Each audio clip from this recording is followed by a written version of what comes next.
Welcome to the third installment of the Epic War Thrones series of videos. Thank you to Epic War Thrones for sponsoring this video as I take you through some slightly more advanced strategies and tactics for the next stages of the game.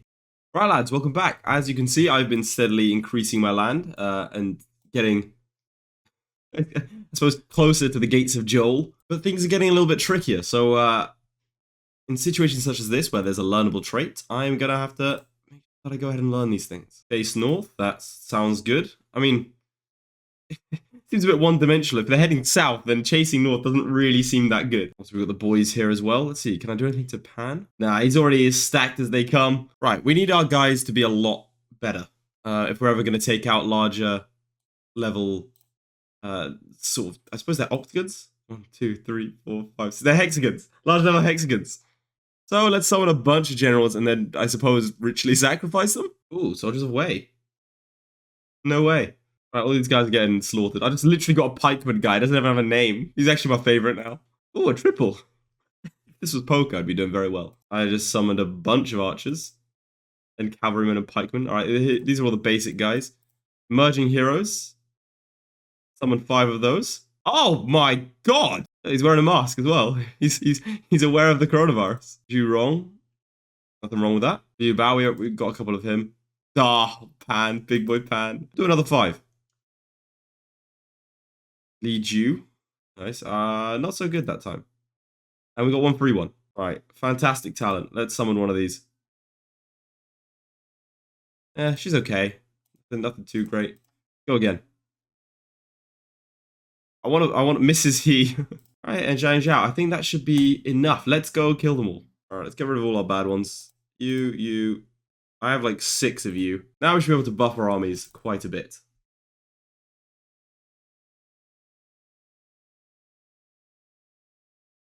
Obviously, you know exactly who I'm going to be doing it for. Big boy Pan. We can redeem a skill. Warmonger. Alright, let's enhance him quite a bit. We've got level 4 on Chase North. Level 5 on Warmonger. Oh, we can make him advanced. Let's do it. I think that's what happens if you have more than one. That's really cool. Okay, so now he's a lot stronger. Oh, you've got a learnable skill. What can we teach you? Siege Spearman. That sounds good. And let's enhance you a bit as well. And you... There we go. Right. That's looking pretty good. Nice, we can enhance. Alright, everyone's getting stronger. This is good stuff. And we're just going to make him real smart. Plus 10 to his intelligence. Sounds good. Another main man. Let's advance him a little bit. Oh, and he can do strength. Pump up his strength a bit. Excellent. Can I teach you anything? Chase North. Oh, Siege Archer. That sounds good. You got another skill. And can we bump your skills as well? Oh, we can make it advanced. Oh, yeah. This is a really handy button, because if I don't know what I want here, I click recommend, and it tells me what other people choose. So, for example, in this case, I know lots of intelligence. Obviously, Big Boy Pan's getting a massive bonus to his strength. He loves it. I personally think I'm just going to go around and upgrade this stuff. So we've got lots of better general stuff. We're also going to need to recruit a bunch more men. Go for like 1,000, I think. And yeah, I think I'm just going to focus on increasing the abilities of my generals. Ooh, cool.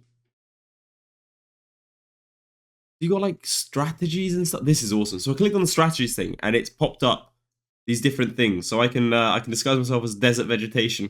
So this is more, I assume, for like multiplayer stuff, alliance-based fights and things like that, which I will cover in the next video. We can crusade.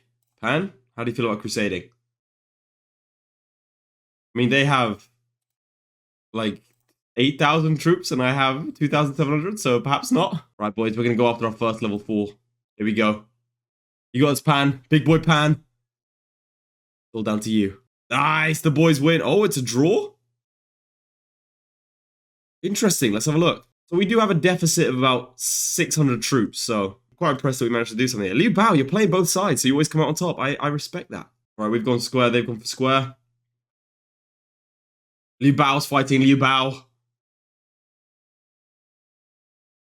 Some guy's running already. All right, boys. You can see the general stuff is flashing up on both sides. Ah, he's chasing north. Go on, Pan. Seeing Loopholes versus Heavenly Master? Jesus Christ. Oh, they got archers in the back. We don't have any archers, do we? That's probably what helped them draw the day. But it is quite... We're actually losing a lot more troops than they are. We just have fewer. I think we have more. And the boys are fleeing. That's psycho strategy. Oh, God. Oh, it's a 2v1 over here. I think we're just about getting the upper hand.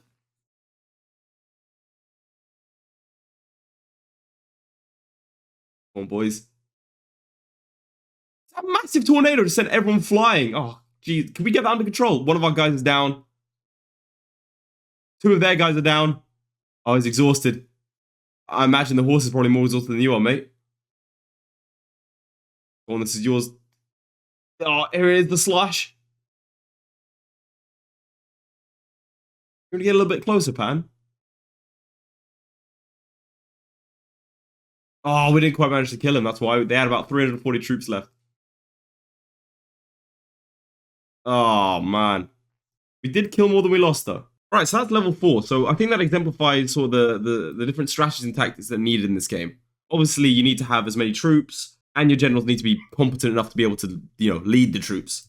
So let me take you through some pointers about taking and occupying upper level land, because as you can see here, in my current form, if I were to try and go after these, for example, these level, if I were to go after this level 6 one here, 15,000 defenders, if I were to try and occupy it with, let's say, this guy, he's a bit lower level, it's not going to go too well at all. Let me take you through some options that we have. Be able to resupply the army, quick assign, and save. The first thing is obviously level up your commanders. So as you can see at the start of this thing, I was enhancing them, I was adding to their attribute points, and that's quite key, because as you can see, they're leveling up, and each time they level up, they get more troops. So I started that fight with, 2,700 troops, and now I can have 3,000. So if I went back and fought that same one at level 4, I'd definitely win. Now, I also want to dive a little bit more in depth into this formation thing. For example, let's pretend, for the sake of the argument, that Pan is an archer. Pan should then be at the back, because that means that you have to go through 2 melee troops to get. I do not want to change that to formation, because Pan, in fact, is not an archer. So here's a level 7 grid, and the force, obviously, as you can see, is quite substantial. So how would you beat something like this? Here are the defender details. And like I said about the archers, you've got Mrs. Gann in the back. She's an archer. So in order to get to the archer, we'd have to deal with these 2 guys here. And that is going to be ridiculously difficult, especially because they have 7,000 troops apiece. But here you can see the different levels they have in their skill sets. And obviously each of these do different things in the same way that Pan has his Chase North ability. The main attributes, if you were to fight something like this, would be durability and recovery. Because if you don't have the staying power, then it's not going to go well. As you saw when I fought this level 4 one here, they were losing. They lost more troops, but it got fought to a draw because they had a bit more staying power.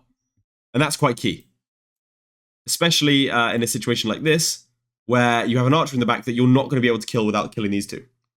So she's doing constant damage to your troops. So if you can't weather that, that's going to be an issue. As you saw in that level 4 battle, the archers posed quite a significant threat. This guy right here.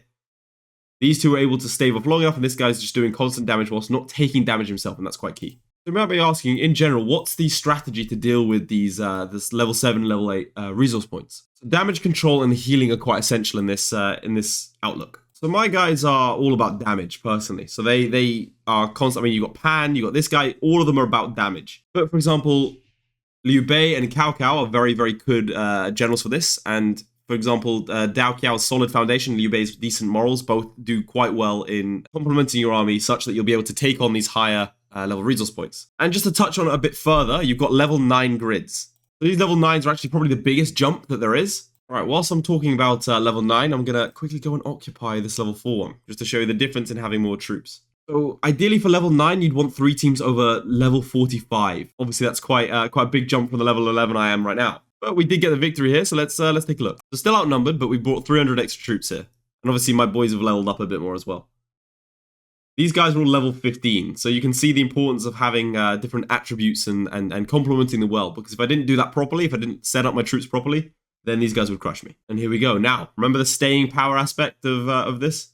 And as you can see, whereas it took us, down to like 1,500 to draw even in troops, we now actually have 500 more troops than they do. So this should be quite a swift battle now. And Liu Bao is actually defeating his counterpart. But Pan's riding in. And there we go. That should be it. We've got 7 seconds left, but I think just about, right? Buzzer beater there. With 3 seconds remaining. So if you remember back in last video, I was talking about having a strong economy to support your troop count.